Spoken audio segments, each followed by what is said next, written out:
Namaskar. Good morning. I am Sri Mhetri HB, Assistant Teacher in English School, Bedak. Today we are going to study in 9th standard the subject Science and Technology. In paper first, the first chapter is the laws of motion.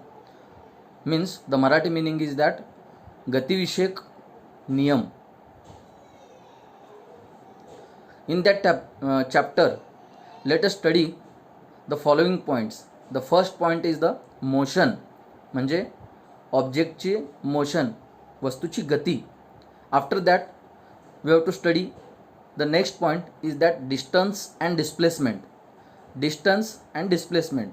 Displacement means विस्थापन and distance means अंतर. After that the next point is that acceleration. Acceleration means the Marathi meaning is that त्वरण. The acceleration of a body म्हणजे वस्तूचे त्वरण. And then the last point is that the Newton's laws of motion and related equations. Means Newton explained the laws of motion and the equation related to this motion. These 4 points are studying in that chapter.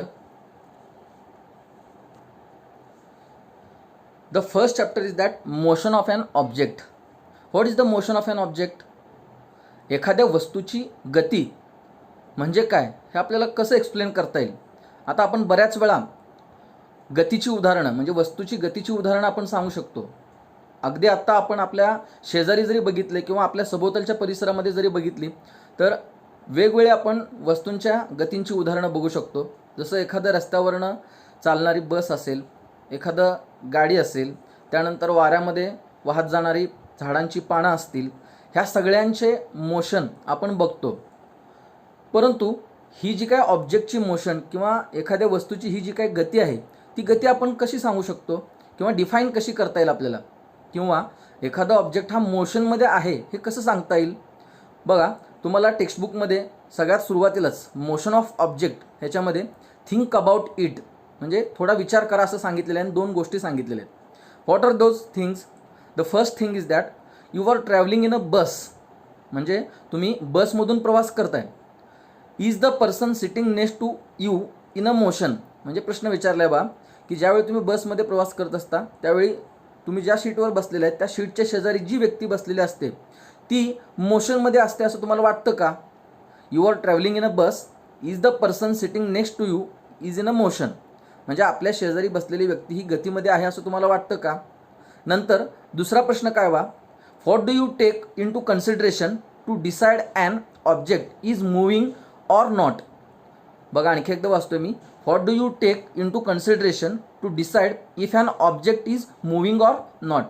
आता तुम्हाला त्या दोन्ही चित्रांच्या दोन्ही ज्या गोष्टी दिलेल्या आहेत त्याच्या संबंधित चित्रसुद्धा मी खाली दिलेले आहेत बा, की ज्यामध्ये पहिल्या चित्रात तुम्हाला एका बसमध्ये बसलेल्या 2 व्यक्ती दिसतात एका सीटवर. त्या दोन्ही व्यक्तींनी जर एकमेकांच्या सापेक्ष रिलेटिव्ह जर विचार केला तर ते दोघंही एकमेकांना गतीमध्ये आहे असं वाटतात का? तर नाही. म्हणजे जरी the bus is in a motion म्हणजे बस जरी गतीमध्ये असेल तरीसुद्धा शेजारी असणारी व्यक्ती किंवा आपण स्वतः शेजारी असणारी व्यक्ती आपल्याला गतीमध्ये आहे असं वाटतं का? तर नाही आहे. बघा, परंतु त्याच वेळी तुम्ही बसच्या बाहेर बघितलं, खिडकीतून बसच्या बाहेर बघितलं तर रस्त्यावर असणारी इतर वाहनं असतील किंवा झाडं असतील ती तुम्हाला मोशनमध्ये आहे असं जाणवतात. म्हणजे तुम्ही बसमध्ये आहात, बस मोशनमध्ये आहे, तरीसुद्धा बसमध्ये असणाऱ्या ज्या व्यक्ती आहेत त्या व्यक्ती तुम्हाला गतीमध्ये आहे असं वाटत नाहीत किंवा मोशनमध्ये आहे असं वाटत नाहीत. परंतु त्याचवेळी बाहेर असणारे जे काही ऑब्जेक्ट असतील किंवा रोडवरची वाहनं असतील किंवा झाडं असतील रोडच्या कडेला ती सगळी तुम्हाला गतीमध्ये असं जाणवतं. बरोबर आहे. आता दुसऱ्या चित्रात आणखी एक चित्र जे दाखवले त्यामध्ये बघा तुम्हाला रेल्वे दिसते. आता ती रेल्वे म्हणजे रेल्वे ट्रॅकच्या लांब आपण जर उभारलं असेल आणि रेल्वे ट्रॅकवरून जाणारी ट्रेन आपण जर बघितली त्यावेळी बघत असताना आपण स्थिर असतो आणि रेल्वे मोशनमध्ये असते. म्हणजे काय, आपल्याला ती रेल्वे गतीमध्ये आहे किंवा मोशनमध्ये आहे जाणवतं. म्हणजेच दुसरी जी गोष्ट दिलेली आहे, what do you take in to a consideration म्हणजे तुम्ही कोणत्या गोष्टीचा विचार करता किंवा कोणत्या गोष्टीचा विचार केला पाहिजे जेव्हा एखादा ऑब्जेक्ट हा मोशनमध्ये आहे का रेस्टमध्ये हे सांगण्यासाठी. बघा, ह्या दोन्ही उदाहरणावरून तुम्हाला काय लक्षात आलं असेल. बघा, आणखी एकदा मी पहिलं उदाहरण सांगतोय की ज्यामध्ये पहिल्या उदाहरणामध्ये एका बसमध्ये 2 व्यक्ती बसलेले आहेत की जी बस मोशनमध्ये आणि त्या मोशनमध्ये असणाऱ्या बसमध्ये जे बसलेले व्यक्ती आहेत त्या दोघाही व्यक्तींना बाहेरच्या ऑब्जेक्ट किंवा बाहेरच्या वस्तू ह्या सगळ्या मोशनमध्ये आहे असं जाणवतात, परंतु बसमध्ये बसणाऱ्या दोन्ही व्यक्तीला एकमेकाला ते स्वतः स्थिर आहे असं जाणवतं. तसंच दुसऱ्या चित्रामध्ये काय वाटतं की ट्रेन जी चाललेली आहे ट्रॅकवरून ती ट्रेन मोशनमध्ये आहे आणि आपण बघणारे जे आहोत ते आपण बघणारे स्थिर आहोत.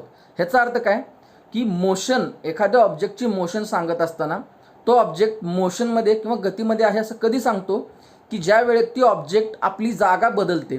म्हणजेच काय, बसमध्ये बसणाऱ्या व्यक्तीच्या रिलेटिव्ह किंवा त्यांच्या सापेक्ष शेजारी किंवा रस्त्यावर असणारी वाहनं किंवा जे काही झाडं असतील ती त्याची जागा बदलत होते, परंतु प्रत्यक्षात तसं नसून ती जी बाहेरची झाडं होती ती बाहेरची झाडं ही स्थिरच होती, परंतु बस गतीमध्ये असल्यामुळं बसमध्ये असणाऱ्या ज्या व्यक्ती स्थिर बसलेल्या होत्या त्यांना मात्र त्या वस्तू ह्या गतीमध्ये आहे असं जाणवतं. म्हणजेच थोडक्यात काय, आता समजा तुम्ही घरी बसलायत एखाद्या खुर्चीवर आणि तुम्ही घरी खुर्चीवर बसलेले आहेत त्यावेळी तुम्ही स्थिर आहेत, परंतु तुम्ही स्थिर आहेत परंतु तुमच्या शेजारी असणारे जे व्यक्ती आहेत, तुमचे पालक असतील किंवा तुमचे भाऊबंद असतील किंवा भावंड असतील, ते चालतायत किंवा इकडून ये जा करत असतील तर तुम्हाला काय जाणवणार, ते मोशनमध्ये आहेत, परंतु ते मोशनमध्ये असताना तुम्ही स्थिर होता. ह्याचा अर्थ काय की एखादं ऑब्जेक्ट मोशनमध्ये आहे किंवा नाही हे सांगत असताना कुठल्या गोष्टी आपण कन्सिडर केल्या पाहिजेत, त्याची पोझिशन आणि दुसरा जो बघणारा व्यक्ती आहे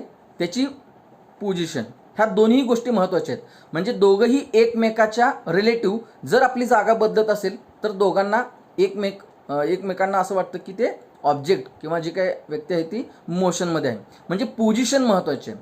म्हणून आता आपण एखाद्या ऑब्जेक्टची मोशन कशी एक्सप्लेन करू शकतोय किंवा ते कशी डिफाईन करता येते बा, मोशन ऑफ ॲन ऑब्जेक्ट.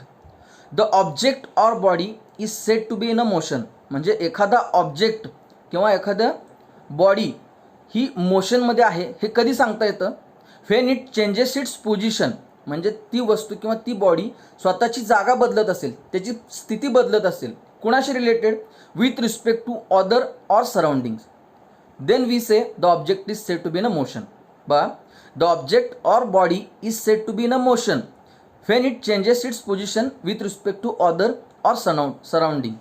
म्हणजे एखादी वस्तू दुसऱ्या वस्तूच्या रिलेटेड जर जागा बदलत असेल, म्हणजे काय, ए आणि बी ह्या दोन वस्तू आहेत समजा, तर ए ही वस्तू ही स्थिर आहे आणि बी ही वस्तू एच्या रिलेटेड आपली पोझिशन बदलत असेल तर त्यावेळी काय म्हणता येईल तुम्हाला, एला काय वाटणार, बी ही जागा बदलते.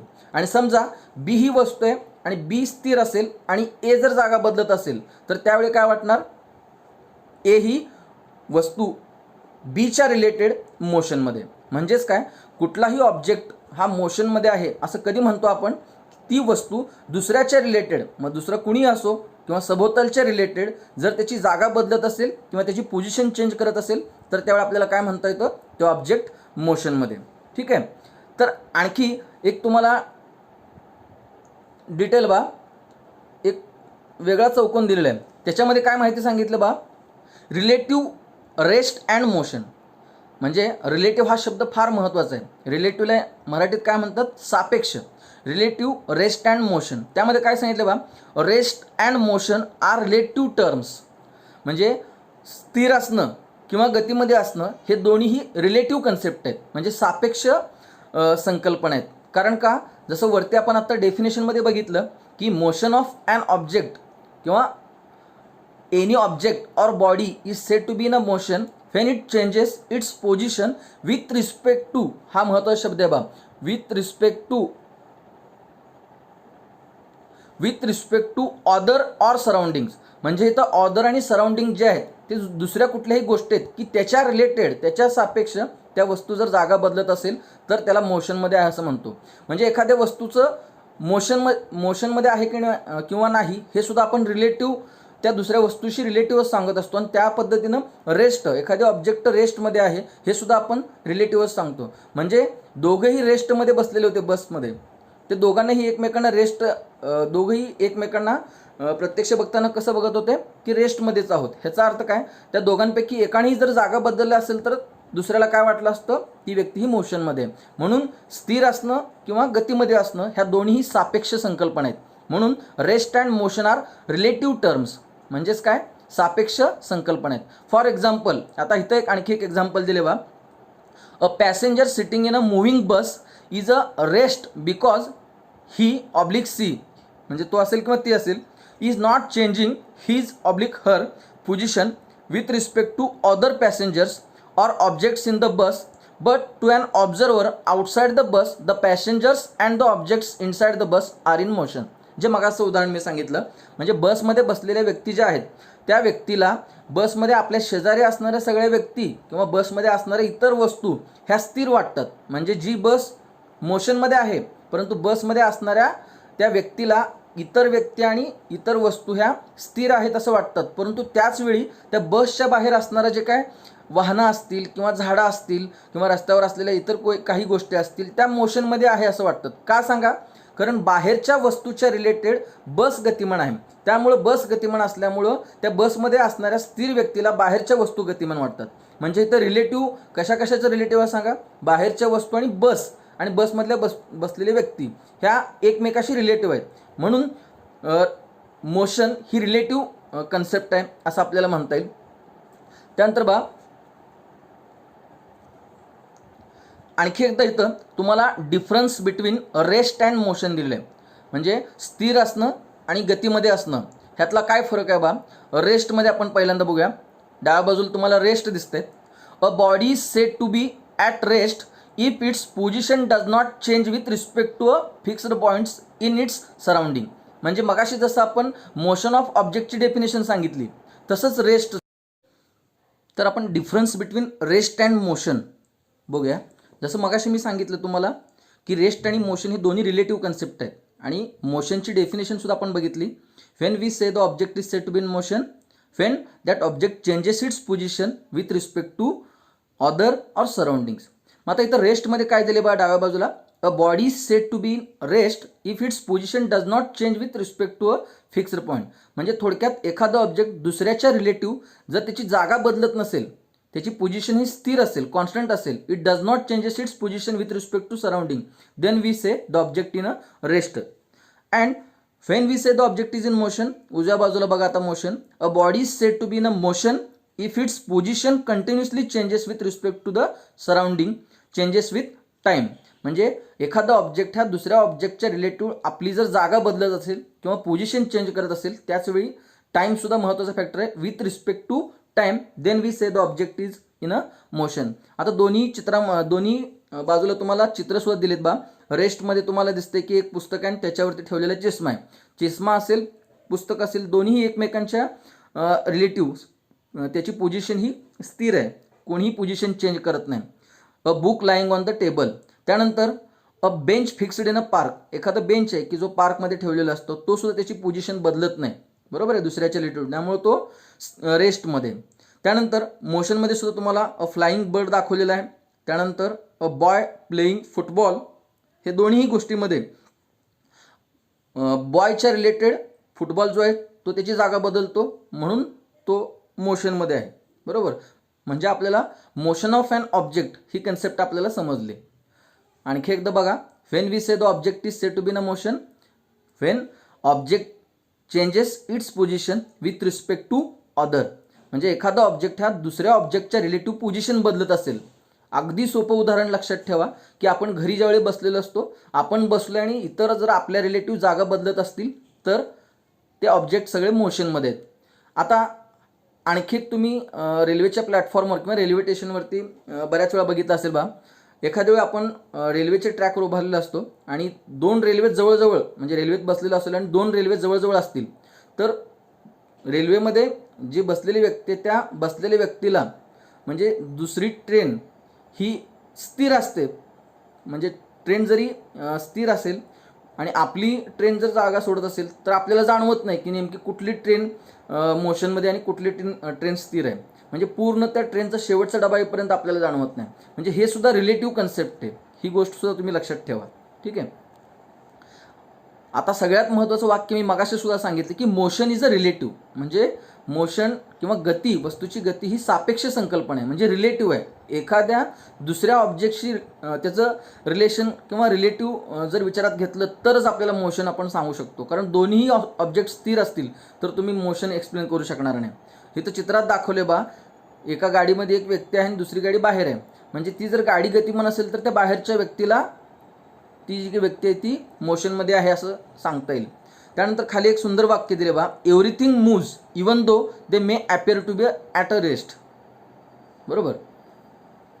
नंतर आता नेक्स्ट पॉईंट ह्यातला जो आहे तो म्हणजे डिस्प्लेसमेंट अँड डिस्टन्स. कुठला आहे बा? Displacement and distance. आता डिस्प्लेसमेंट आणि डिस्टन्स हे जरी तुम्हाला सारखे वाटत असतील, परंतु भौतिकशास्त्रामध्ये किंवा ह्या फिजिकल क्वांटिटीचा जर विचार केला, ह्या राशींचा जर विचार केला तर ह्या दोन्ही राशी वेगळ्या आहेत. म्हणजे डिस्टन्स म्हणजे प्रत्यक्ष अंतर म्हणतो आपण, बऱ्याच वेळा तो शब्द ऐकला आहे. आणि डिस्प्लेसमेंट म्हणजे विस्थापन. आता विस्थापन आणि अंतर हे दोन्ही राशी वेगळे आहेत. कारण जर राशींच्या बाबतीत सांगायचं असेल तर आपण दोन प्रकारचे राशी शिकलेले आहेत, सदिश राशी आणि अदिश राशी. म्हणजे स्केलर क्वांटिटी आणि व्हेक्टर क्वांटिटी. ह्याच्यामध्ये डिस्टन्स ही स्केलर क्वांटिटी आहे की ज्याला फक्त मॅग्निट्यूड असतं, म्हणजे किंमत असते, व्हॅल्यू असते. आणि डिस्प्लेसमेंट सांगत असताना मात्र डिस्प्लेसमेंट ही व्हेक्टर क्वांटिटी आहे की ज्याच्यामध्ये मॅग्निट्यूड सुद्धा असतं त्या राशीला आणि डायरेक्शनचा सुद्धा विचार केलेला असतो. म्हणजे हा भाग आपल्याला माहीत असावा, कारण ह्याच्या अगोदर आपण शिकलेलो आहे स्केलर क्वांटिटी आणि व्हेक्टर क्वांटिटी. तर सगळ्यात सुरुवातीला डिस्टन्स बघणार आहोत आपण. आता डिस्टन्स बघण्याच्या अगोदर तुम्हाला उजव्या बाजूला एक चित्रात आकृती दिसते.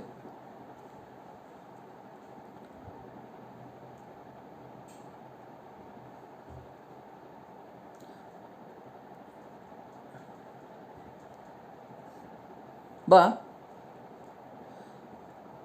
इथं जी काय आकृती आहे त्या आकृतीमध्ये काय दिसतंय तुम्हाला की स्कूल आहे वरच्या बाजूला, डाव्या बाजूला शीतल आणि प्रशांत हाऊस म्हणजे शीतल आणि प्रशांतचं घर आहे. आणि नंतर त्या शाळेच्या खाली उजव्या बाजूला संगीताज हाऊस आहे, म्हणजे संगीताचं घर आहे. तर शीतल आणि प्रशांतला ह्या दोघांनाही शाळेला जायचं आहे, परंतु त्यातली एक व्यक्ती शीतल कशी जाते बा? पहिल्यांदा संगीताच्या हाऊसला जाते की जे तिच्या घरापासून 500 मीटर अंतरावर आहे. नंतर संगीता आणि शीतल दोघे मिळून शाळेला जातात. म्हणजे संगीताच्या घरापासून परत शाळेचं अंतर 1200 मीटर आहे. म्हणजे शीतलला प्रत्यक्ष शाळेपर्यंत पोहोचण्यासाठी किती अंतर लागलं रे? 500 मीटर अधिक 1200 मीटर, म्हणजे 12 आणि 5 1700 मीटर लागलं. परंतु त्याचवेळी प्रशांत हा डायरेक्ट, तुम्हाला जी तिरकी रेषा दिसते, जर आपण इथं त्रिकोणाचा विचार केला तर हा त्रिकोण हा काटकोन त्रिकोण होऊ शकतो. बरोबर आहे. म्हणजेच काय? Right angle triangle. मग आता राईट अँगल ट्रायंगलमध्ये प्रशांतनं शाळेपर्यंत कापलेलं अंतर हे काटकोन त्रिकोणाचा जर विचार केला तर कर्ण म्हणजे ते अंतर आहे, हायपोचिनेस. मग आपल्याला पायथागोरस थेरम माहिती आहे, तर पायथागोरस थेरमनुसार ते अंतर किती येईल? समजा हे 500 आणि हे 1200, म्हणजे 1300 अंतर येईल. ह्याचा अर्थ शीतलला शाळेपर्यंत जाण्यासाठी एकूण 1700 मीटर लागलं, अंतर कापावं लागलं. आणि त्याचवेळी प्रशांतला किती लागलं? 1300 मीटर. म्हणजे अंतर कोणाचं कमी आहे? प्रशांतचं. बरोबर. म्हणजे ह्यामध्ये आपल्याला डिस्टन्स आणि डिस्प्लेसमेंट ह्यात काय फरक आहे ते तुम्हाला लक्षात येईल. डिस्टन्स म्हणजे काय? Actual path. ॲक्च्युअल पाथ म्हणजे काय? शीतलनं जे काय शाळेपर्यंत जाण्याचं जे अंतर होतं प्रत्यक्ष, म्हणजे काय? पहिल्यांदा तो संगीताच्या घरी गेली, नंतर ती शाळेला गेली. ते अंतर मात्र 500 मीटर अधिक 1200 मीटर म्हणजे 1300 मीटर झालं. आणि त्याचवेळी प्रशांतनं काय केलं? शाळेपर्यंत जाण्यासाठी फक्त 1300 मीटर अंतर कापलं, म्हणजे ते शॉर्टेस्ट डिस्टन्स आहे आणि हे ॲक्च्युअल डिस्टन्स आहे. म्हणून डिस्टन्सची डेफिनेशन काय सांगता येते बा? म्हणजे थोडक्यात काय, शीतलनं कुठल्याही दिशेचा विचार न करता तिनं सरळ अंतर कापलं. आणि मात्र प्रशांतनं मात्र कुठला आपल्याला शॉर्टकट आहे, कमीत कमी अंतर कुठलं आहे आणि कुठल्या दिशेला जाऊन आपण शाळेपर्यंत लवकर पोहोचू शकतो हा विचार केला. म्हणजे मगाशी मी सांगितलं की डिस्टन्स आणि डिस्प्लेसमेंटमध्ये काय फरक आहे. म्हणून डिस्टन्सची डेफिनेशन आपल्याला काय सांगता येईल? Distance is the length of the actual path travelled by an object. Distance is the length of the actual path, म्हणजे प्रत्यक्ष कापलेलं मार्गक्रमण किंवा पाथ जो आहे, मार्ग, प्रत्यक्ष कापलेला पाथ किंवा प्रत्यक्ष मार्गक्रमण केलेलं जे काय मार्ग आहे त्याला डिस्टन्स म्हणतात. Distance is the length of actual path travelled by an object in motion while going from one point to another point. म्हणजे एखाद्या पॉईंटपासून दुसऱ्या पॉईंटपर्यंत पोहोचण्यासाठी प्रत्यक्ष केलेलं मार्गक्रमण म्हणजे ॲक्च्युअल पाथ. म्हणजे तिथं कुठल्याही शॉर्टकटचा किंवा कुठल्याही दिशेचा विचार करून ते अंतर कापलेलं नाही आहे, त्याला डिस्टन्स म्हणायचं. आता त्यानंतर डिस्प्लेसमेंट म्हणजे काय बा, displacement is the minimum distance between the starting and finishing point. म्हणजे काय, हे कमीत कमी अंतर आणि दिशेचा विचार करून, म्हणून हे डिस्प्लेसमेंट आहे. Displacement is the minimum distance between the starting and finishing point. म्हणजे जे प्रशांतनं शाळेपर्यंत पोहोचण्यासाठी कापलेलं जे काय अंतर होतं ते डिस्प्लेसमेंट, की जिथे दिशेचा विचार केला होता आणि कमीत कमी अंतर. म्हणजे आपण सुद्धा बघा, आपल्या घरापासून शाळेपर्यंत येत असाल तर तुम्ही सगळेजण जाणारं अंतर कदाचित वेगळं असेल, परंतु काही शॉर्टकटसुद्धा असतील. म्हणजे प्रत्यक्ष कापलेलं अंतर म्हणजे डिस्टन्स असणार आणि शॉर्टकट म्हणजे कमीत कमी अंतर जे असेल त्याला डिस्प्लेसमेंट म्हणायचं आहे. बघा आणखी एकदा, डिस्टन्स आणि डिस्प्लेसमेंट ह्यातला फरक काय आहे. डिस्टन्स म्हणजे काय सांगितलं, it is the length of actual path travelled by an object in motion while going from one point to another point. म्हणजे एखाद्या बिंदूपासून दुसऱ्या बिंदूपर्यंत जाण्यासाठी प्रत्यक्ष केलेलं मार्गक्रमण, त्याला काय म्हणायचं, डिस्टन्स. आणि नंतर डिस्प्लेसमेंट म्हणजे काय, it is the minimum distance between the starting and finishing point. आता हे दोन्ही अंतरच आहेत थोडक्यात, म्हणजे परिमाणाचा किंवा मॅग्निट्यूडचा विचार केला तर दोन्हीही अंतर आहेत. मग त्यांचे एसआय युनिट काय असतील, डिस्टन्स जे आपण मीटरमध्ये मोजू शकतो किंवा सेंटीमीटरमध्ये मोजू शकतो. मग डिस्टन्स असो किंवा डिस्प्लेसमेंट असो, ह्या दोन्हींचीही एसआय युनिट्स काय आहेत, मीटर आहे. ठीक आहे. तर बघा, ह्यामध्ये आपण आतापर्यंत सुरुवातीपासून कोणकोणते पॉईंट बघितले. सगळ्यात पहिल्यांदा आपण motion of an object. Motion of an object म्हणजेच काय, when the object is said to be in a motion when it changes its position with respect to other. त्यानंतर डिस्टन्स आणि डिस्प्लेसमेंट बघितलं, ह्यातला सुद्धा फरक काय तो आपण बघितला. ठीक आहे. थँक्यू.